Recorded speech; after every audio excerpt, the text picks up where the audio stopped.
Okay, any minor success that any other platform has, Elden Ring, Baldur's Gate 3, like they're gonna get ported to Nintendo consoles. There's no use getting hyped over this stuff when you can play the better games that come out on Switch first and then just wait for ports. Like a lot of people had to do with Elden Ring. Welcome back my fellow users, and today we're gonna look at quite possibly one of the biggest Nintendo fanboys, Harman Smith. I wanna clarify, with fanboy I don't mean any normal fan. I mean someone that will literally defend the company no matter how anti-consumer they get. And Nintendo is one of the most anti-consumer companies out there. And we are gonna watch a video from one of the biggest simps for Nintendo, Harman Smith. And besides simping for Daddy Nintendo, he likes to write amazing fanfics. He also sells books on Amazon. Just look at this masterpiece. Also, any game that is not on a Nintendo console or isn't a Nintendo first party game is slop according to him. The video that we're gonna watch is called Nintendo Switch 2 will be a huge success and pretenders are coping and seething. Before we get into the video, let me share my thoughts about the Switch 2. When I first saw the Direct, I was kinda excited for it. But then I saw the prices. The price of the console is acceptable, but the game prices are kinda insane. 80 or 90 euros for physical games. And you also need to pay extra to play games at higher frame rates and fidelity. You also need to pay for online, and if you're lucky, the game that you're playing will be included in Nintendo Switch Online, so that you don't need to buy the add-on for that game to play it at higher frame rates and fidelity. And it's probably not gonna count for every game. I can understand that you need to pay extra for DLC, but for better fidelity and frame rate, that is ridiculous. That should be free. It's been a while since the Direct aired, and over the past couple of days, we've seen this huge barrage of criticisms toward the console. Towards the price point, towards the games, towards Nintendo's business strategies, toward like all sorts of like weird conspiracies and ideas. Conspiracy theories? But didn't Nintendo raise the prices of their games? And I also don't think that many people had an issue with the price of the console. What we're witnessing is essentially the dying gasps of 90s gamer culture. This idea that Nintendo is this brand that we all universally despise, I was born in the late 90s, so I don't know what he's talking about. I thought Nintendo was back then universally loved and very popular, and Nintendo is still popular to this day. Because that's what we've been dealing with for like the past 30 years, is this mindset that Nintendo is awful, that they're an evil corporation. Nintendo games are good, but it is still an evil corporation, and Nintendo is no different than Microsoft or Sony. They all want your money, and you shouldn't trust a corporation. And that they're holding gaming back, and only the saviors of Sony, Xbox, and PC could hope to save us from this menace. I don't want to play games at 720p or 30 FPS, and Nintendo isn't holding gaming back. And if the hardware can't run the game, there will just not be a port for that game for the Switch. With uncensored games, with violence, with mature games for mature gamers, That happened in the 90s, and it was before the age rating system, I'm pretty sure. Correct me down in the comments if I'm wrong. Like, these were all things that were thrown at us for years, right? Decades, right? And we're finally seeing the chickens come home to roost, right? We're seeing Nintendo, like, hit it out of the park with all of their major gaming IPs. They've branched out into movies, and we're at the point now where they are the market leader in the gaming industry. Nintendo is making a shitload of money as 2 theme parks, a movie, and they're not invincible. Just look at Disney. And I keep seeing people try and dispute this, but when you look at just how successful the Switch has been, when you look at all these successful games, when you look at like how well received the Switch 2 has been, nobody is denying that the Switch isn't very successful. And most people are upset about the Switch 2, not because of the lack of games. The launch lineup for the Switch 2 looks pretty good, but people are upset how the games are priced. The reality is, very clearly, that the Switch 2 is going to be a success, and that like everybody coping and seething is just kind of doing so for clickbait purposes, right? Just consume products. I'm sure Nintendo isn't gonna raise the price again. It's not like that every gaming company is watching and sees that Nintendo can get away with it. And I do think that's the major takeaway we need to say at this stage, right? This console is going to be extraordinarily successful. The Direct was extremely well received, and all we're seeing now in regards to the criticisms from nobody YouTubers like Real Life Gay Wizard or I don't know, Craig from Screw Attack, Craig the Snake, like all these guys are doing is just kind of sitting there being like, I don't know if people will be willing to pay $450 for a Nintendo console. The only thing that is reasonably priced is the console itself. It's still not cheap though, the rest is just overpriced. Or unnecessary fees, like paying for online and paying for a tech demo for the console. That should have been included in the box. Like, they're going with this line that, like, Nintendo has raised game prices, when actually, like, the standard is 70 now. Nintendo games went from €60 to €90. So yes, Nintendo did raise game prices. You can't deny that. I don't know why people still can't, like, wrap their heads around this, but, like, game prices have already been raised this generation. The price increase was supposed to be for the quality, but the quality didn't go up. They just became magically worse and more expensive. Nintendo's just catching up. And before you try and, like, spout some nonsense like, well, Mario Kart World is 80, like... That is ridiculous. The game should be at most 60. And they are gonna sell you DLC, even when the game costs $80. They already confirmed that they're gonna raise prices again for Grand Theft Auto 6. And if you pay $100 for a video game, you are regarded. It's still not an excuse for Nintendo to raise the prices though. What will be the limit for a video game? $200 with microtransactions, and you still don't get the full game because you need to pay for the DLC. Right? This entire gigantic cope that Nintendo Switch 2 is somehow more expensive than $3,000 gaming PCs, $1,000 tablets, or like $700 PS5 Pros is just laughably off base, right? Who's even doing that? And yes, a PC that costs over $3,000 is significantly more powerful than a Switch 2. It is also significantly more powerful than a PlayStation 5 Pro. You can build a PC far more powerful than a Switch 2 for cheaper. I also want to clarify, yes, the PlayStation 5 Pro is also a scam for other reasons than the Switch 2. It is way too expensive, and the performance difference with the base one is very minor. Some games will run better because of the better GPU, but it still has the same CPU. The giant cope you have right now is that people are like legit trying to tell you that like, oh, nobody's gonna pay for a Nintendo because that's a lesser brand. Nobody is thinking that Nintendo is a lesser brand, but their consoles since the Wii generation always have been less powerful than Xbox or PlayStation. They really want to cling on to this idea that Nintendo is some like lesser secondary piece of hardware that people don't actually like or enjoy, right? They really want you to believe you're just coping and seeding that some people just don't enjoy Nintendo games. That Switch is not competitive spec-wise with PlayStation or Xbox.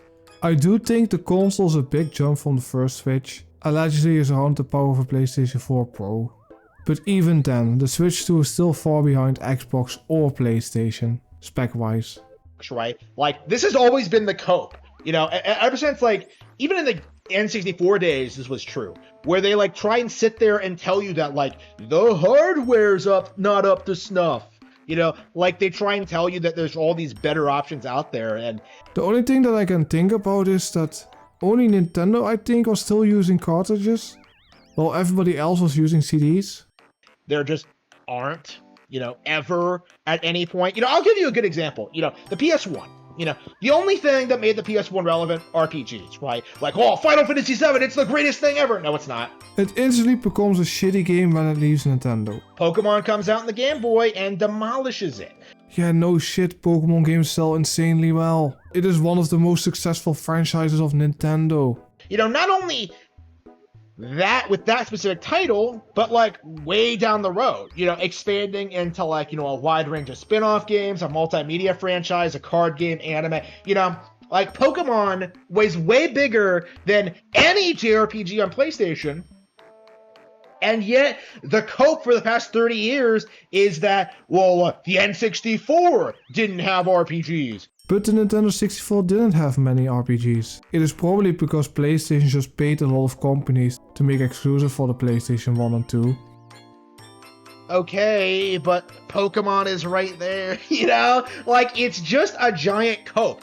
But where are most of the Pokemon games on the Game Boy and the Game Boy Color? Because I don't remember an RPG on the Nintendo 64. You know, oh, N64 didn't have RPGs. Like, PlayStation didn't have games, period. You know, Ocarina of Time by itself is, like, worth more than, like, the entire PS1 library. That is cap. I like Ocarina of Time, but PlayStation 1 has Spyro, Final Fantasy VII, Final Fantasy IX, Chrono Trigger, Crash Bandicoot, you name it. You know, Super Smash Bros., you know, Pokemon Snap, you know, like, F-Zero X, like, all of these games are all stuff that I've gotten way more mileage off of over the past 30 years than, like, any other piece of technology I've ever experienced, right? I'm pretty sure you never touched a PlayStation 1 or anything that is not Nintendo.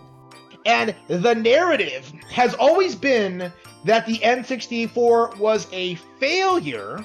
I'm pretty sure the Nintendo 64 sold pretty well for the time, right? And if, like, pressed on it, like, the cope is that, like, well, it was only successful in America. Yeah, the biggest market in the world at the time.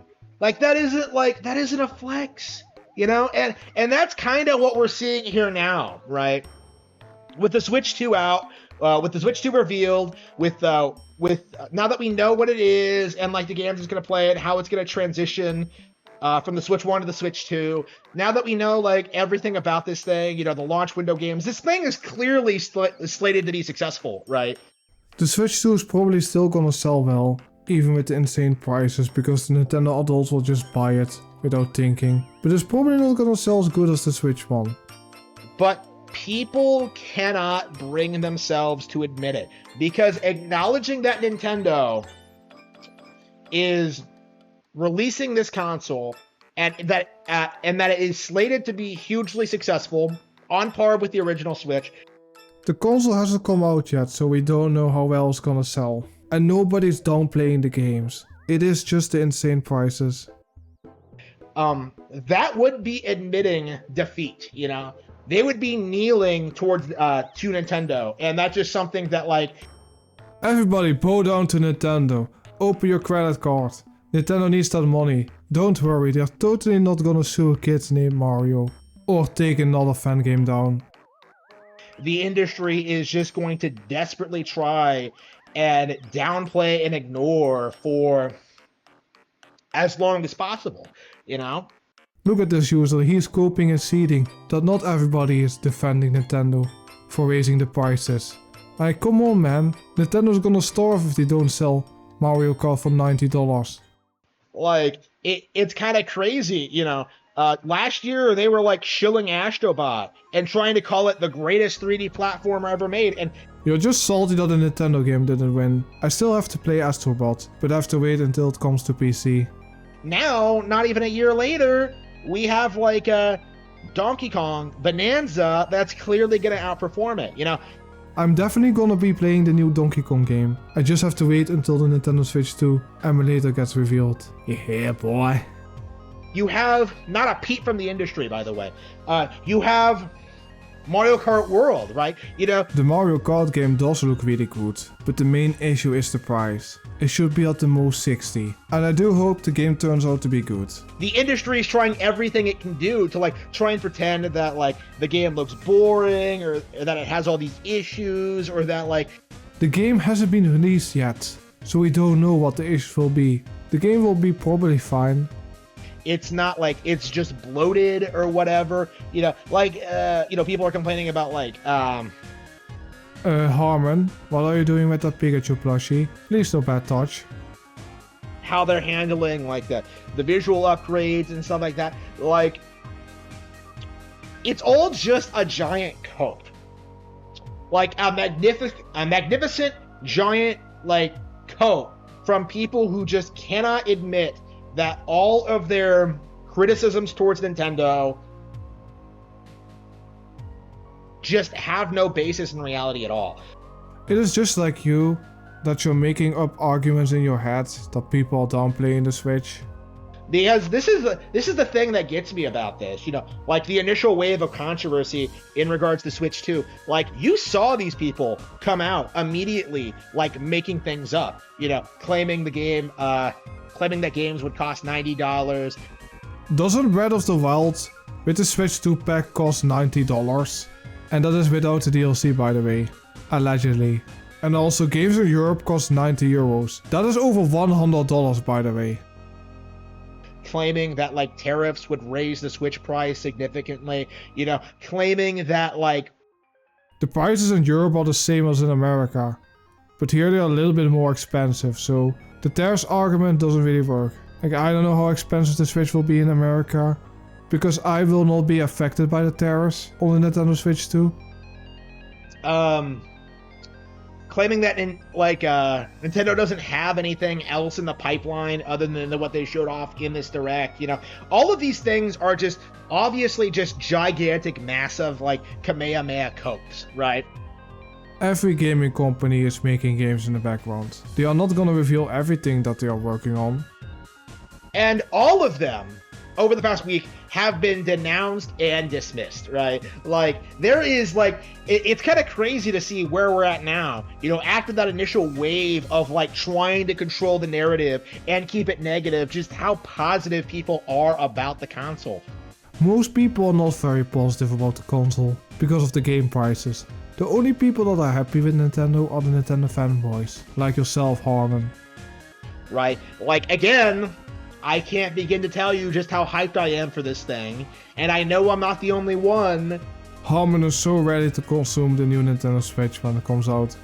And YouTubers can cry all they want, but like, the harder they cry, the bigger the backlash is gonna be when like people finally have enough of their nonsense, you know? Like, we saw this with Pokemon to a certain extent. You know, we saw this with like the Wii U, right? Like, these people exaggerate every single negative thing so much. The Wii U was a failure, don't deny it. And all of the recent Pokemon games have not been very good. Just look at Scarlet and Violet, the most glitchy Pokemon games ever. Sword and Shield cut out the national tags, so you can't have all the Pokemon in the game. And the same goes for Scarlet and Violet. That when there's a massive influx of people who like the game for what it is, like suddenly their entire narrative just kind of crumbles, you know? And you're the same guy that said that Scarlet and Violet don't have any glitches. And that's what we're seeing here, is that like this thing, the Switch 2, is going to be phenomenally successful. And you are going to see people coping and seethe about it long after launch, you know? Honestly, I don't really care how many consoles Nintendo sells. The only thing that I do care about is the game prices, because other companies are just gonna raise it as well. And you know they are not gonna stop raising the prices. If you thought like Breath of the Wild was bad, you know, Switch launch window was bad. I mean, Breath of the Wild is a pretty good game. And the Switch 1 had a decent lineup of games when it got released. But the Switch 2 has a way better lineup of games. It is just that the prices are way too high for the games. Like, you're going to see it get a lot worse, okay? This is the last stand of the gaming community. After this console comes out, there will be no denying that Nintendo is staying at the top. PC gaming is way bigger than Nintendo. It is at the top of the console, sure, but not PC gaming. That they cannot be just dethroned, that there won't be any like new corporation that swoops in with their new hardware. It's over. Nothing ever happened, Chad. But you can't know the future. Maybe there will be. I don't know. Okay, you know, any minor success that any other platform has, you know, Elden Ring, Baldur's Gate 3. These are minor games. And they're still living rent-free in your head. Like, they're gonna get ported to Nintendo consoles, you know? There's no use getting hyped over this stuff. I thought you hated Elden Ring and Baldur's Gate 3, and now you like the games because they are gonna get released on your Nintendo Switch too? When you can play the better games that come out on Switch first, and then just wait for ports, you know, like... I'm so excited to play Elden Ring or Cyberpunk on lower settings without any ray tracing. Great. A lot of people had to do with Elden Ring. I wouldn't be surprised that Harman Smith would think that a 5090 is worse than a Switch 2. I wouldn't be surprised that he would think that. Like, there simply will not be any way of dethroning Nintendo from its throne as the king of gaming. Sure, Harman, and I continue playing my games on PC. I hope you users like this video. If you want to see more of these type of videos, let me know in the comments below. And I see you users in the next video. Bye.